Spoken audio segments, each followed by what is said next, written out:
Hello everyone, मैं आशीष स्वागत करता हूँ आपका झक्कास मसालेदार पढ़ाई पर। तो आज की इस वीडियो में हम बात करेंगे मैट्रिसेस के बारे में, जो कि यहाँ पे चैप्टर नंबर 3 है और बेसिकली लेक्चर 1 टर्म 1 के लिए लेक्चर डिस्कशन करेंगे। तो इसको स्टार्ट करने से पहले मैं आपको बता दूँ, यहाँ पे फिजिक्स पढ़ाएंगे आपको सौरभ सर, केमिस्ट्री पढ़ाएंगे आर.के. सर और मैथमेटिक्स पढ़ाएंगे आपको आशीष सर, यानी कि खुद में। तो मैट्रिसेस के बारे में स्टार्ट करने से पहले मैं आपको एक चीज़ और बता दूँ कि आने वाले जो टर्म 1 का एग्ज़ाम है उसमें ये जो लेक्चर्स आपको दिए जा रहे हैं यहाँ पे झक्कास प्लेटफॉर्म पर, वो काफ़ी इंपॉर्टेंट रोल प्ले करेंगे। तो मेरा स्टूडेंट से एक रिक्वेस्ट है, इन वीडियो को जाके कम्प्लीटली ज़रूर देखें, ताकि बहुत सारे क्वेश्चंस हो सकते हैं आपको एग्जाम में डायरेक्टली भी यहाँ से मिल सकते हैं। ठीक है, तो आप ज़रूर प्रैक्टिस करें क्वेश्चंस को, और थ्योरेटिकल लेक्चर को भी ज़रूर देखें, क्योंकि उसके बिना आप क्वेश्चंस को प्रैक्टिस नहीं कर पाएंगे, आसानी से सॉल्व नहीं कर पाएंगे। थ्योरेटिकल लेक्चर का नॉलेज होना बहुत ज़रूरी है। ठीक है, तो बिना किसी देरी के चलिए स्टार्ट करते हैं आज के इस वीडियो को। तो सबसे पहले तो यहाँ बात करेंगे मैट्रिक्स होता क्या है, इसका डेफिनेशन यहाँ पे समझेंगे। तो चलिए स्टार्ट करते हैं इसके डेफिनेशन को। तो यहाँ पे डेफिनेशन लिखा हुआ है मैट्रिक्स का, जो कि इसमें लिख रहे हैं कि matrix is an ordered rectangular arrangement. तो मैट्रिक्स जो होता है एक ऑर्डर्ड रेक्टेंगुलर अरेंजमेंट होता है नंबर्स का। नंबर्स जो होते हैं या तो रियल नंबर्स होंगे, कॉम्प्लेक्स होंगे, या फिर फंक्शन से लिए जाएंगे। ठीक है, तो इसका डेफिनेशन सिंपल है यहाँ पे कि this is an ordered rectangular arrangement of numbers. अब ये नंबर्स जो यहाँ पे बिलोंग करेंगे वो या तो आपके रियल नंबर से बिलोंग करेंगे, या फिर जो है कॉम्प्लेक्स होंगे, ठीक है, या फिर जो है आपके फंक्शंस होंगे। तो ये चीज़ें यहाँ पे आपको याद रखनी पड़ेंगी कि ये जो नंबर्स हैं या तो रियल, कॉम्प्लेक्स, या फिर ये फंक्शन से बिलोंग करेगा। ठीक है, तो ये सिर्फ एक रेक्टेंगुलर अरेंजमेंट होता है। किस तरीके से होता है ये इसको देखते हैं यहाँ पे। तो भैया यहाँ पे ये दिया हुआ है रेक्टेंगुलर अरेंजमेंट किस तरीके से होता है ये, तो आप देख सकते हैं इसको। मैट्रिक्स ए को हमने यहाँ पे लिख रखा है A11 से A12 A1n, फिर लिखा है A21 22 A2n। उसके बाद नीचे जाएंगे तो AM1 AM2 और AMn, है ना। ये क्या लिखा हुआ है m into N, m by n का एक मैट्रिक्स लिया हुआ है यहाँ पे। तो ये जो आप देख पा रहे हैं, ये जो हॉरिजॉन्टल दिख रहा है ना यहाँ पे, ये हॉरिजॉन्टल, इसको अपन बोलते हैं रो ऑफ ए मैट्रिक्स। ठीक है, इसको अपन बोलते हैं रो। और इसी प्रकार जो वर्टिकल यहाँ पे दिख रहा है A11 A21 AM1, इसको अपन बोलते हैं कॉलम। ठीक है, इसको बोलते हैं कॉलम। ठीक है, तो ये जो है यहाँ पे n रोज हैं और m कॉलम है, तो उसको लिखिए यहाँ पे m/n का एक मैट्रिक्स लिख रखा है। ठीक है, तो ये मैट्रिक्स को डिनोट करने का तरीका होता है, या तो आप इस तरीके से लिख दें इसको, या इस तरीके से लिख दें, या फिर जो है सिंपली इस तरीके से भी लिख सकते हैं। तो ये मैट्रिक्स के जो है डिनोशन होते हैं ना, इस तरीके से मैट्रिक्स को अपन आसानी से डिनोट कर सकते हैं। तो और एक चीज़ और बता दूं, यहाँ पे मैट्रिक्स को जो है कैपिटल लेटर से डिनोट करते हैं, चाहे आप उसको कैपिटल A लिखें, B लिखें या C लिखें। तो मैट्रिक्स को डिनोट करने का तरीका जो है कैपिटल लेटर से होता है, और इसके अंदर जो एंट्रीज होती हैं ना, जो यहाँ पे लिखते हैं ना एंट्रीज, ये मैंने बताया था, या तो आपका रियल नंबर होगा, या फिर कॉम्प्लेक्स होगा, या फिर फंक्शंस लिए जाएंगे। तो जो एंट्रीज होंगे इसको अपन स्मॉल लेटर से लिखते हैं, है ना। तो ये चीज़ थोड़ा सा आपको पता होना चाहिए। तो ये थोड़ा सा बेसिक्स है कि मैट्रिक्स होता क्या है, इसको किस तरीके से अरेंज करते हैं एक रेक्टेंगुलर अरेंजमेंट के फॉर्म में। तो उम्मीद करते हैं डेफिनेशन आपको समझ आई होगी। इसके बाद जो हम बात करने वाले हैं टाइप्स ऑफ मैट्रिक्स के बारे में। ठीक है, इसके कितने टाइप्स होते हैं, क्या क्या टाइप्स होते हैं, उसको थोड़ा सा समझेंगे यहाँ पे। तो यहाँ पे बात करने वाले हैं टाइप्स ऑफ मैट्रिसेस के बारे में। तो सबसे पहला हमने यहाँ पे लिख रखा है रो मैट्रिक्स। तो बात करेंगे रो मैट्रिक्स होता क्या है, तो इसका यहाँ पे डेफिनेशन लिख रखा है कि कोई भी मैट्रिक्स को हम रो मैट्रिक्स कहेंगे यदि it has only one row, इसके पास केवल और केवल एक रो होनी चाहिए। ठीक है, फॉर एग्जाम्पल इसको समझते हैं यहाँ पे कि मान लीजिए मैंने एक मैट्रिक्स लिखा A इज इक्वल टू 1 2 3। तो आप देख सकते हैं इसमें केवल और केवल एक ही रो है। तो इसको जो रो पहले लिखते हैं, क्योंकि m/n का जो मैट्रिक्स होता है उसमें पर रो को पहले लिखते हैं। तो रो केवल एक है, और कॉलम आप देख सकते हैं 1 2 3, कॉलम यहाँ पे 3 है ना। तो ये जो मैट्रिक्स है 1/3 का मैट्रिक्स है, जिसमें केवल और केवल वन रो है। तो इस टाइप का जो मैट्रिक्स होता है उसको अपन जानते हैं रो मैट्रिक्स के नाम से। और भी एग्जांपल से समझ लेते हैं यहाँ पे। जैसे मैं दूसरा एग्जांपल लिखूँ A इक्वल टू 2 3। ठीक है, ये मैट्रिक्स जो है आपका 1/2 का मैट्रिक्स है। तो यहाँ पे आप देख सकते हैं जो रो है दोनों ही जगह क्या है 1। तो जब रो केवल 1 हो तो उसको अपन क्या बोलते हैं, रो मैट्रिक्स। तो उम्मीद करते हैं डेफिनेशन आपको समझ में आई होगी रो मैट्रिक्स की। तो इसके बाद बहुत सारे डेफिनेशंस को हम यहाँ पे कवर करने वाले हैं। थोड़ा सा थ्योरेटिकल बैकग्राउंड को जरूर समझेंगे यहाँ पे। इसके बाद जो हम इस पर बेस्ड जो एमसीक्यू क्वेश्चंस होंगे इसको सॉल्व आउट करेंगे, ठीक है। तो थ्योरी समझना बहुत ही जरूरी है एमसीक्यू क्वेश्चंस को सॉल्व करने के लिए, ठीक है। बिना इसके अपन जब क्वेश्चन को लगाएंगे तो अपन को समझ में थोड़ा सा मुश्किल होगा, है ना। तो चलिए इसको आगे कंटिन्यू करते हैं। अगला डेफिनेशन यहाँ पे दिया गया है कॉलम मैट्रिक्स। अब बात करते हैं कॉलम मैट्रिक्स होता क्या है। तो इसमें लिख रहे हैं a matrix is said to be column matrix. कोई भी मैट्रिक्स जिसको हम कॉलम मैट्रिक्स कहेंगे यदि it has only one column, जिसके पास केवल आपका वन कॉलम होना चाहिए, उसको अपन जो है कॉलम मैट्रिक्स के नाम से जानते हैं। तो चलिए एग्जाम्पल से इसको समझते हैं यहाँ पे कि मान लीजिए मैंने कोई मैट्रिक्स लिया हुआ है ए, जिसमें एंट्रीज यहाँ पे दिया हुआ है 1 2 3। आप देख सकते हैं इसको, ये मैट्रिक्स जो है आपका 1 2 3 रो है इसमें, और कॉलम कितना है 1 है, ठीक है। तो इसको अपन जो है कॉलम मैट्रिक्स के नाम से जानते हैं ना। ये आपका होता है कॉलम मैट्रिक्स, ठीक है। तो यहाँ पे आप देख सकते हैं कॉलम रो तो केवल रो कितनी है 1 2 3 और कॉलम ओनली सिंगल है ना। तो ये जो है 3x1 का मैट्रिक्स है, यहाँ पे आपकी 3 रोज हैं और 1 कॉलम है, तो केवल 1 कॉलम है, इसलिए अपन इसको कॉलम मैट्रिक्स के नाम से जानते हैं, ठीक है। दूसरा एग्जांपल और भी लिख सकते हैं, ए इक्वल टू, मान लीजिए मैंने यहाँ पे लिखा 2 और ये 3 है ना। तो ये भी जो है आपका 2x1 का मैट्रिक्स है। यहाँ पर रो कितनी है 2, जैसे कि आप देख सकते हो 1 रो 2 रो, बट कॉलम केवल एक ही है ना, वर्टिकल जो है यहाँ पे। तो कॉलम एक ही है, तो इसको अपन दोनों को क्या बोलेंगे, कॉलम मैट्रिक्स, ठीक है। तो उम्मीद करते हैं डेफिनेशन आपको समझ में आई होगी। तो चलिए और भी बहुत सारे क्वेश्चंस और डेफिनेशंस को थोड़ा कवर करेंगे यहाँ पे। तो चलिए इसको कंटिन्यू करते हैं। तो नेक्स्ट डेफिनेशन यहाँ पे लिख रहे हैं वर्टिकल मैट्रिक्स। तो वर्टिकल मैट्रिक्स क्या होता है इसको देखते हैं। तो यहाँ पे लिख रहे हैं कोई भी मैट्रिक्स इसको हम वर्टिकल मैट्रिक्स कहेंगे यदि m ग्रेटर देन n हो। तो यहाँ पे जो है m हम लेके चल रहे हैं रो को और n लेके चल रहे हैं कॉलम को। तो नंबर ऑफ रोज अगर कॉलम से ज़्यादा हैं तो अपन उसको बोलते हैं वर्टिकल मैट्रिसेस, है ना, या वर्टिकल मैट्रिक्स। क्लियर है। तो चलिए एक एग्जांपल इसको समझ लेते हैं यहाँ पे जल्दी से। तो a इक्वल टू मैंने यहाँ पे लिख रखा है 1 2 3 4 है ना 5 6। तो यहाँ पे इसको आप देख सकते हैं, यहाँ पे इसको देख सकते हैं इसको, यहाँ पे नंबर ऑफ रोज कितना है 1 2 3। तो m जो है 3 है और कॉलम कितने हैं 1 और ये 2 है ना। वर्टिकल जो होते हैं वो कॉलम होते हैं। तो 3x2 का ये मैट्रिक्स लिखा हुआ है यहाँ पे। तो आप इसको देख सकते हैं, जो नंबर ऑफ रोज हैं मतलब 3 है ना, और नंबर ऑफ कॉलम जो है वो कितने हैं 2 है। तो बड़ा कौन सा होगा, नंबर ऑफ रो कॉलम से बड़ा होगा।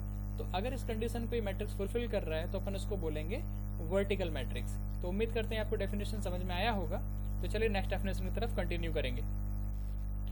अगला डेफिनेशन यहाँ पे दिया गया है हॉरिजॉन्टल मैट्रिक्स। हॉरिजॉन्टल मैट्रिक्स क्या होता है, तो कोई भी मैट्रिक्स इसको हम हॉरिजॉन्टल कहेंगे यदि m लेस देन n हो, है ना, यानी नंबर ऑफ रोज जो है नंबर ऑफ कॉलम से छोटा हो। तो चलिए एक एग्जांपल इसको समझ लेते हैं जल्दी से।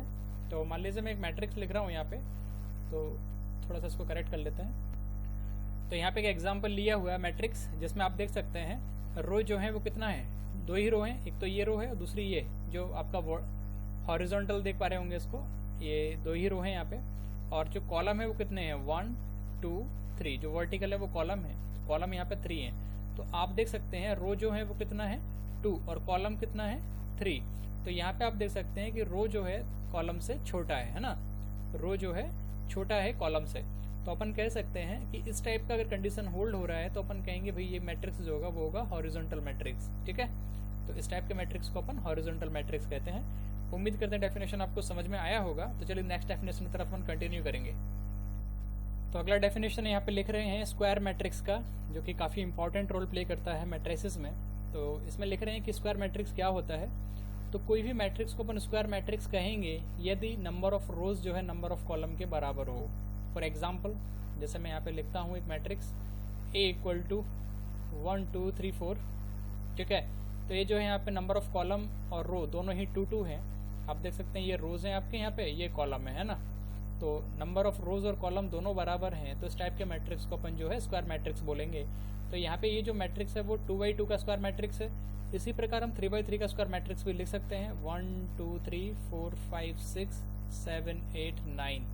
तो यहाँ पे देख सकते हैं नंबर ऑफ रोज भी 3 है, नंबर ऑफ कॉलम भी 3 है। तो ये जो है आपका 3x3 का एक स्क्वायर मैट्रिक्स होगा। तो उम्मीद करते हैं स्क्वायर मैट्रिक्स आपको समझ में आया होगा। तो चलिए नेक्स्ट डेफिनेशन की तरफ इसको कंटिन्यू करेंगे। तो चलिए अगला डेफिनेशन यहाँ पर देने वाले हैं आपको जीरो मैट्रिक्स। तो जीरो मैट्रिक्स क्या होता है इसके बारे में यहाँ पे बात करेंगे। तो इसमें लिख रहे हैं कि matrix is set to be zero matrix, कोई भी मैट्रिक्स जो है उसको अपन जीरो मैट्रिक्स कहेंगे if all entries of a matrix is zero. क्योंकि इसको एग्जांपल तो समझते हैं, सारे के सारे एंट्रीज जो है मैट्रिक्स की अगर जीरो हो तो उसको अपन जीरो मैट्रिक्स के नाम से जानते हैं। जैसे मैं यहाँ पे 2x2 का जीरो मैट्रिक्स लिख रहा हूँ, 0 0 0 0, तो यहाँ पे 4 0 लिखे हैं, इसका मतलब इसमें रो भी 2 है और कॉलम भी 2 है, इसलिए ये 2x2 का जो है जीरो मैट्रिक्स होगा। ठीक है, तो आप इसको समझ पा रहे होंगे आसानी से यहाँ पे। तो इसको जो अपन नल मैट्रिक्स के नाम से भी जानते हैं, इसका दूसरा नाम होता है null matrix. Null matrix, zero matrix या एम्प्टी मैट्रिक्स एक ही चीज़ है, सब है ना। तो जब भी आपको बोला जाए जीरो मैट्रिक्स क्या होता है या नल मैट्रिक्स क्या होता है या एम्प्टी मैट्रिक्स क्या होता है, ये सब के सब सेम चीज़ें है ना। दूसरा अगर आप 3x3 का लिखना चाहेंगे तो वो भी लिख सकते हैं, 0 0 0 0 0 0 0 0 0। ये जो है 3x3 का नल मैट्रिक्स है या जीरो मैट्रिक्स है या फिर एम्प्टी मैट्रिक्स है। तो इस टाइप से अपन जीरो मैट्रिक्स को लिखते हैं। उम्मीद करते हैं आपको समझ में आया होगा। तो चलिए नेक्स्ट डेफिनेशन की तरफ कंटिन्यू करेंगे इसको। तो यहाँ पर नेक्स्ट डेफिनेशन लिखा हुआ है डायगोनल मैट्रिक्स का। तो बात करेंगे डायगोनल मैट्रिक्स होता क्या है। तो कोई भी स्क्वायर मैट्रिक्स, तो यहाँ पे एक कंडीशन दिया रखा है, कोई भी स्क्वायर मैट्रिक्स उसको हम डायगोनल मैट्रिक्स कहेंगे यदि all elements except leading diagonal, leading diagonal को छोड़ के सारे के सारे एलिमेंट्स जो है वो क्या होना चाहिए, जीरो होना चाहिए। तो उसको अपन बोलेंगे डायगोनल मैट्रिक्स। तो चलिए एक एग्जांपल से उसको यहाँ पर समझते हैं। जैसे मैं यहाँ पे एक 2x2 का मैट्रिक्स ले रहा हूँ, 1 0 0 2, ठीक है। तो एक 2x2 का मैट्रिक्स लिखा हुआ है। तो ये जो डायगोनल है यहाँ पे आप देख सकते हो, ये जो डायगोनल लिखा हुआ है, इस डायगोनल को अपन बोलते हैं लीडिंग डायगोनल, है ना। लीडिंग डायगोनल भी बोलते हैं इसको, या फिर प्रिंसिपल डायगोनल भी बोलते हैं। ये कहलाता है प्रिंसिपल डायगोनल, ठीक है। तो यही लीडिंग डायगोनल है, यही आपका प्रिंसिपल डायगोनल है। इसको छोड़ के रिमेनिंग एलिमेंट, जैसे कि यहाँ पे 0 दिया है, यहाँ पे भी 0 दिया हुआ है, इस प्रिंसिपल डायगोनल को छोड़ के सारी जगह आपको क्या मिलना चाहिए, 0। तो यही जो डेफिनेशन है आपका डायगोनल मैट्रिक्स का। और ये जो मैट्रिक्स है 2x2 का है, तो ये स्क्वायर मैट्रिक्स भी है आपका, है ना। तो ये चीज़ बहुत ध्यान रखनी है कि मैट्रिक्स आपका स्क्वायर मैट्रिक्स होना चाहिए। उसके बाद आपको चेक करना है कि जो प्रिंसिपल डायगोनल है उसको छोड़ के रिमेनिंग एलिमेंट जो है 0 0 होने चाहिए। तो उम्मीद करते हैं डायगोनल मैट्रिक्स आपको समझ में आया होगा। चलिए एक एग्जांपल इसको और समझ लेते हैं। जैसे मैं यहाँ पे 3x3 का अगर कोई मैट्रिक्स लेता हूँ तो इसको यहाँ पे लिख लेते हैं, जैसे कि 1 0 0, है ना, 0 2 0 0 0 3। तो ये जो मैट्रिक्स यहाँ पे आप देख सकते हैं स्क्वायर मैट्रिक्स है, क्योंकि ये मैट्रिक्स 3x3 का है। यहाँ पे नंबर ऑफ रोज भी 3 है और नंबर ऑफ कॉलम भी 3 है ना। तो यहाँ पे नंबर ऑफ रोज और नंबर ऑफ कॉलम 3 है, तो ये आपका स्क्वायर मैट्रिक्स तो हो गया। तो पहली कंडीशन तो ये फुलफिल कर रहा है। उसके बाद आपको जो है प्रिंसिपल डायगोनल देखना है, क्योंकि यहाँ पे प्रिंसिपल डायगोनल जो है वो क्या है, 1 2 3। इसको छोड़ के रिमेनिंग एलिमेंट सारे के सारे आप देख सकते हैं वो क्या है, 0 हैं। तो इसलिए अपन इसको क्या बोलेंगे, डायगोनल मैट्रिक्स। तो उम्मीद करते हैं डायगोनल मैट्रिक्स आपको अच्छे से समझ में आया होगा। तो चलिए इसके बाद नेक्स्ट डेफिनेशन को कवर करते हैं। तो यहाँ पे नेक्स्ट डेफिनेशन जो है यहाँ पे लिख रहे हैं स्केलर मैट्रिक्स के बारे में। तो मैट्रिक्स को हम स्केलर मैट्रिक्स कहेंगे। तो यहाँ पे लिख रहे हैं matrix is set to be scalar matrix, कोई मैट्रिक्स को हम स्केलर मैट्रिक्स कहेंगे यदि ये दो कंडीशन को फॉलो करे। पहला तो ये मैट्रिक्स आपका डायगोनल मैट्रिक्स होना चाहिए। दूसरा डायगोनल एलिमेंट्स, डायगोनल मतलब प्रिंसिपल डायगोनल एलिमेंट्स, है ना। तो यहाँ पे सिंपल सी बात कर रहे हैं, प्रिंसिपल डायगोनल एलिमेंट्स जो है वो कैसे होना चाहिए, इक्वल होने चाहिए। तब अपन जो है इसको क्या बोलेंगे, स्केलर मैट्रिक्स। तो चलिए इसके एक एग्जांपल से यहाँ पर समझने वाले हैं। तो सबसे पहले तो ये डायगोनल मैट्रिक्स होना चाहिए। अब डायगोनल मैट्रिक्स आप जानते हैं स्क्वायर मैट्रिक्स होता है, ठीक है। तो ये बहुत ही क्लियर है, स्क्वायर मैट्रिक्स का बहुत ध्यान रखना पड़ेगा यहाँ पे। तो चलिए मैं 2x2 का एक एग्जाम्पल लेता हूँ यहाँ पे। जैसे मैं यहाँ पे लूँ 7 0 0 7। तो आप देख सकते हैं इसका जो प्रिंसिपल डायगोनल है उस पर सेम एलिमेंट्स है 7 7, और रिमेनिंग एलिमेंट्स वो क्या है, 0। ये 2x2 का मैट्रिक्स है, ये डायगोनल मैट्रिक्स भी है, ठीक है। और इसके अलावा ये जो है यहाँ पे डायगोनल पे जो आपका प्रिंसिपल डायगोनल है इस पर दोनों जगह एलिमेंट्स क्या हैं, 7 और 7, और रिमेनिंग एलिमेंट्स जो हैं 0 हैं। अब यहाँ पे जो कंडीशन है वो क्या थी, it is a diagonal matrix. ये आपका डायगोनल मैट्रिक्स होना चाहिए। तो डायगोनल मैट्रिक्स की कंडीशन को फॉलो कर रहा है, क्योंकि डायगोनल के अलावा रिमेनिंग एलिमेंट्स जो हैं क्या हैं, 0 हैं। उसके अलावा डायगोनल एलिमेंट्स आर इक्वल। अब डायगोनल पे जो एलिमेंट्स है 7 7 है, दोनों ही इक्वल हैं। तो अपन कह सकते हैं जो मैट्रिक्स है वो आपका स्केलर मैट्रिक्स होगा, ठीक है। तो उम्मीद करते समझ में आया होगा आपको स्केलर मैट्रिक्स। एक और एग्जांपल से इसको समझने वाले हैं। जैसे 3x3 अगर मैट्रिक्स की बात करें तो इसको मैं अगर ले लूँ 2 0 0 0 2 0 0 0 2। तो यहाँ पे ये भी जो है आपका 3x3 का स्क्वायर मैट्रिक्स है या डायगोनल मैट्रिक्स है। इसका प्रिंसिपल डायगोनल जो है वो कितना है 2 2 2 है ना। तो यहाँ पे प्रिंसिपल डायगोनल पे कितना लिखा हुआ है 2 2 2 और रिमेनिंग एलिमेंट सारे क्या हैं 0। तो और डायगोनल एलिमेंट्स जो तीनों ही इक्वल हैं, तो दोनों ही कंडीशन को यहाँ पे होल्ड कर रहे हैं क्योंकि ये डायगोनल मैट्रिक्स भी है और डायगोनल एलिमेंट्स जो है वो सारे के सारे क्या हैं इक्वल है। तो ये जो है आपका मैट्रिक्स कहलाएगा स्केलर मैट्रिक्स। तो उम्मीद करते हैं आपको समझ में आया होगा स्केलर मैट्रिक्स क्या होता है। इसके बाद और भी डेफिनेशंस को यहाँ पे कवर करने वाले हैं। तो अगला डेफिनेशन यहाँ पे लिख रहे हैं आइडेंटिटी मैट्रिक्स क्या होता है। तो इसमें लिख रहे हैं scalar matrix is said to be identity matrix. किसी भी स्केलर मैट्रिक्स को हम आइडेंटिटी मैट्रिक्स कहेंगे यदि all entries of principal diagonal is 1। तो इसको एग्जाम्पल्स यहाँ पे समझने वाले हैं। प्रिंसिपल डायगोनल पे सारा जगह आपको क्या मिलना चाहिए 1 मिलना चाहिए। तो चलिए देखते हैं 2x2 का। तो यहाँ पे हो गया 1 0 0 1। तो ये जो है 2x2 का आपका आइडेंटिटी मैट्रिक्स है या फिर इसको यहाँ पे जो है यूनिट मैट्रिक्स के नाम से भी जानते हैं। इसका दूसरा नाम होता है यूनिट मैट्रिक्स है ना। आइडेंटिटी मैट्रिक्स बोलो या फिर यूनिट मैट्रिक्स। तो ये जो है 2x2 का एक यूनिट मैट्रिक्स है, ये आइडेंटिटी मैट्रिक्स है। दूसरा एक और एग्जाम्पल यहाँ पे ले सकते हैं A इज इक्वल टू, जैसे मैं यहाँ पे लिखूँ 1 0 0 0 1 0 0 0 1। तो यहाँ पे आप इसको भी दे सकते हैं। ये जो है 3x3 का, यहाँ पे नंबर ऑफ रोज भी 3 है और कॉलम भी जो है 3 है। तो ये 3x3 का जो है आपका मैट्रिक्स यहाँ पे है। इसमें प्रिंसिपल डायगोनल पे आप देख सकते हैं केवल क्या है 1 1 1। तीनों ही इक्वल हैं और आइडेंटिटी भी है। तो इसी को अपन जो है आइडेंटिटी मैट्रिक्स या यूनिट मैट्रिक्स के नाम से भी जानते हैं। यहाँ पे भी आप देख सकते हैं 2x2 में ये भी आपका 1 1 है, यानी कि आइडेंटिटी लिखा हुआ है, इसलिए अपन इसको आइडेंटिटी मैट्रिक्स बोलते हैं। क्योंकि मैट्रिक्स स्क्वायर होना चाहिए क्योंकि स्केलर की बात कर रहे हैं, ठीक है। तो और डायगोनल भी होना चाहिए डेफिनेटली, इसलिए यहाँ पे स्केलर का यूज़ किया गया है। तो उम्मीद करते हैं वीडियो ये जो है आपको आइडेंटिटी मैट्रिक्स समझ में आया होगा। तो चलिए नेक्स्ट डेफिनेशन की तरफ आप कंटिन्यू करेंगे। तो अगला डेफिनेशन यहाँ पे लिख रहे हैं ट्रायंगुलर मैट्रिक्स। तो चलिए इसकी डेफिनेशन को बताते हैं। ट्रायंगुलर मैट्रिक्स वो मैट्रिक्स होता है जिसमें प्रिंसिपल डायगोनल के या तो पूरा का पूरा ऊपर 0 हो या प्रिंसिपल डायगोनल के नीचे पूरा 0 हो। तो उसको जो है अपन ट्रायंगुलर मैट्रिक्स के नाम से जानते हैं। और इसके बेसिकली 2 टाइप्स होते हैं। पहला होता है यहाँ पे अपर ट्रायंगुलर मैट्रिक्स, इसको बोलते हैं अपर ट्रायंगुलर मैट्रिक्स, ठीक है।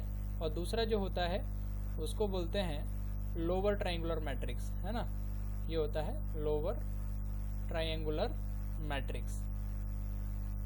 क्लियर है। तो इसके 2 टाइप्स होते हैं। क्या क्या इसका डेफिनेशन, इसको थोड़ा सा कवर अप करेंगे यहाँ पे। तो यहाँ पे जो बात करेंगे अपर ट्रायंगुलर मैट्रिक्स का, तो इसका सिंपल सा डेफिनेशन है। इसको एक एग्जांपल से यहाँ पे समझ लेते हैं आसानी से, बहुत ही आसानी से उसको समझेंगे कि अपर ट्रायंगुलर मैट्रिक्स एक्चुअली होता क्या है। तो आपको कुछ नहीं करना है, एक जो मैट्रिक्स दिया गया है उसमें आपको प्रिंसिपल डायगोनल चेक करना है, ठीक है। ये प्रिंसिपल डायगोनल के नीचे के आपको एलिमेंट्स चेक करें। अगर सारे के सारे एलिमेंट्स अगर 0 हैं तो इसको अपन बोलते हैं अपर ट्रायंगुलर मैट्रिक्स। नाम से थोड़ा सा उल्टा लग रहा होगा ये अपर ट्रायंगुलर मैट्रिक्स में प्रिंसिपल डायगोनल जो आपका यहाँ पे है ये आपका होता है प्रिंसिपल डायगोनल, ठीक है। इसको बोलते हैं प्रिंसिपल डायगोनल। तो प्रिंसिपल डायगोनल के अगर नीचे सारे एलिमेंट्स 0 हैं तो इसको अपन बोलते हैं अपर ट्रायंगुलर मैट्रिक्स। इसका दूसरा अपोजिट होता है लोअर ट्रायंगुलर मैट्रिक्स, इसको लिखते हैं लोअर ट्रायंगुलर मैट्रिक्स। तो इसका जो डेफिनेशन होता है बहुत आसान है, इसी मैट्रिक्स इसको बता देते हैं। जैसे आपने लिखा है यहाँ पे 1 0 0 है ना, फिर यहाँ पे लिखा 2, यहाँ पे लिखा आपने 2 है ना। इसमें आपका यहाँ पे आएगा ये 3 0, ठीक है। इसके बाद आएगा 4 5, यहाँ पे लिख लो 6। तो जनरल लिया हुआ आप भी अपने तरफ से ले सकते हैं इसको। तो आप देख सकते हैं यहाँ पे जो प्रिंसिपल डायगोनल है वो है 1 3 और 6, है ना। तो इसके ऊपर के सारे के सारे एलिमेंट्स जो क्या आ रहे हैं 0 आ रहे हैं। तो अपन इसको बोलेंगे लोअर ट्रायंगुलर मैट्रिक्स, यानी कि प्रिंसिपल डायगोनल के अगर ऊपर सारे एलिमेंट्स अगर 0 हैं तो उसको अपन बोलते हैं लोअर ट्रायंगुलर मैट्रिक्स। अगर प्रिंसिपल डायगोनल के नीचे सारे एलिमेंट 0 तो उसको अपन बोलते हैं अपर ट्रायंगुलर मैट्रिक्स। तो ये सिंपल सा चीज़ है लोअर ट्रायंगुलर मैट्रिक्स और अपर ट्रायंगुलर मैट्रिक्स क्या होता है। तो उम्मीद करते हैं आपको समझ में आया होगा। तो आज की इस वीडियो में सिर्फ इतना ही। तो अगर आपको ये वीडियो पसंद आया हो तो मुझे कमेंट सेक्शन में जाके बताएं वीडियो आपको कैसा लगा। अगर वीडियो पसंद आया हो तो अपने दोस्तों के साथ इसको ज़रूर शेयर करें, ताकि और भी बच्चों को पता चल सके कि ये बेसिक बैकग्राउंड्स क्या होते हैं मैट्रिसेस के बारे में, और थियोरेटिकल टर्म 1 के लिए स्पेशली। तो प्लीज़ इसको शेयर करना ना भूलें। Thanks for watching this video. Thank you.